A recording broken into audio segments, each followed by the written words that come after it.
Hi guys, and welcome to part 1 of my immune support series. In this series, I want to share with you some ways that you can help to boost your immunity and keep yourself healthy. So in this first episode, I want to go over the basics of how the immune system works and a couple of things that you can do right now to start supporting it. So our immune system's first line of defense is our skin and our mucus, as well as our stomach.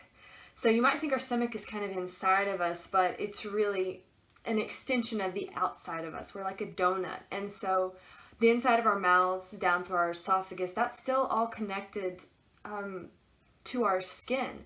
And so all the way down into our stomachs and our intestines and then back out. It's like one donut hole, one long donut hole. So what's going on in our stomachs and how much stomach acid we have there, that's going to be important for stopping and killing any microbes that we're ingesting.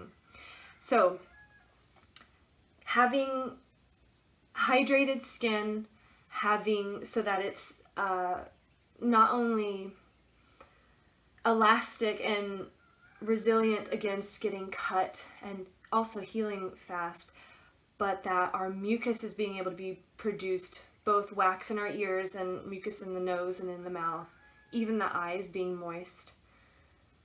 And then stomach acid being strong so that any harmful microbes that enter in through our digestive system are neutralized by the stomach acid. So the next line of defense then is your actual immune system's response to that first incursion if you do get sick, and that's going to be like the inflammation response, the aches, the fever, all of that. And then the final immune system response is gaining some immunity so that the next time you get the illness, it's not as severe, or maybe you don't get it at all. So for this one, I really want to focus on that first line of defense, supporting the health of the skin, the mucous membranes, and the stomach. So what that really means is staying hydrated. And we need to be hydrated both with water and with fat. Now, I'm probably going to do another video just on fats because there is a lot of misinformation about fat and a lot of myths about fat, particularly the myth of the low-fat diet being really good for you. Fats are so important. Really quickly, why are they important? Well, that's one way that we stay hydrated. You need fats for your heart to function.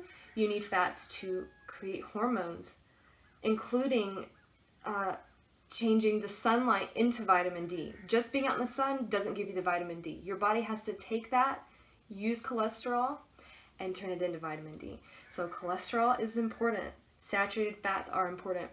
What it really comes down to is the source of your fats, which that's what we'll mostly be focused on probably in another video. A quick overview of that would be grass, if you're going to do animal products, which is the only way you can directly get cholesterol, grass-fed, pastured eggs, wild-caught fish, and even then you have to be careful about the source because of the contaminants in the ocean now. The grass-fed and the pastured products make not only the fat have a higher omega-3 to omega-6 ratio, but it also lessens the amount of toxins that are going to be in that fat, because that's where your body stores toxins, and that's where the animal's body store toxins. So if you're getting conventionally raised animal products, there's going to be a lot of toxins in there, and it's going to be a really bad ratio of omega-6s, and that fat really is pretty bad for you. So grass-fed meat, grass-fed dairy, pastured eggs. If you're vegetarian or vegan and you're not eating any animal products, your body has to synthesize its own cholesterol, which if you already have a compromised digestive system might be difficult for you, but then you just need the raw materials for that. So saturated fats, which is going to be like avocado, coconut oil, which are also both, especially the coconut oil is really good for your immune system, which we'll get into in the next video.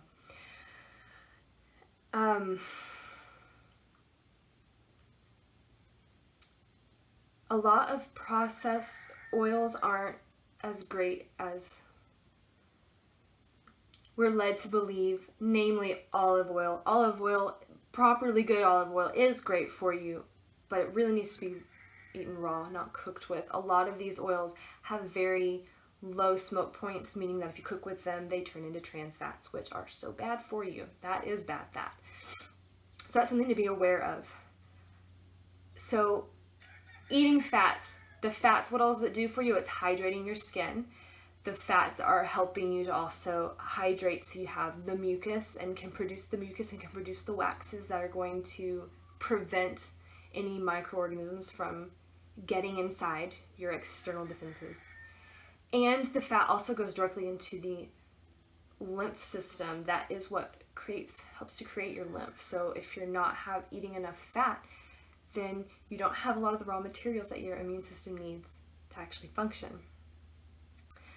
How much water? So water daily, kind of the starting point, the minimum is take your body weight, divide it by 2. That's how many ounces of water you need minimum per day. It doesn't have to just be water. Obviously, you can make it into herbal teas. I have a really great herbal tea that I'm going to be sharing with you. That is a hibiscus lemon balm tea that's really great right now, especially in Texas, as it was cold this weekend, but it's starting to warm up. So it's going to be a really great summer tea. And it's also, the hibiscus is an antioxidant, the lemon balm is antiviral, and it's mood boosting. So it can kind of help if anyone's dealing with, like going stir crazy being locked up in quarantine. So I'll be sharing that with you on the website, and I'll hopefully have a link in the description below this video. And then for the stomach acid, one of the easiest things you can do to support your stomach acid is to drink to drink fresh celery juice. I mean, it is raw, but raw, fresh celery juice first thing on an empty stomach. The ideal is 2 cups. I do 1 cup because if I do 2 cups, it's just too much. Some people don't mind the taste at all. I'm honest to God, I don't like the taste, but I've had such amazing benefits from it that I don't care. I will drink it. I just can only handle a cup. So I highly recommend that, especially, and I know right now the grocery stores are kind of low, but fresh produce is something that they have a bit more of, and especially celery, because not everyone loves celery. So there ought to be quite a bit of celery available for you. So if you're just doing a cup, that's about half of a bundle of celery. The whole bundle is about 2 cups. And then if you're doing it and you want to get your whole family in on it, then you can juice it for everyone in the mornings. So those are my basic recommendations for you guys. Oh, in addition, for the skin hydration, yes, it's important to internally drink and eat fats, but you can also externally moisturize the skin. That's in Ayurveda, that's something they do daily. They do a daily oil moisturizing, oil self-massage called Abhyanga. You can do that before you shower. You can just put lotions on. Whatever works for you in your routine. Just keep your skin hydrated, keep your body hydrated, drink your water, eat your fat, and drink your celery juice. All right, thank you guys for tuning in, and I will see you for part 2. Bye.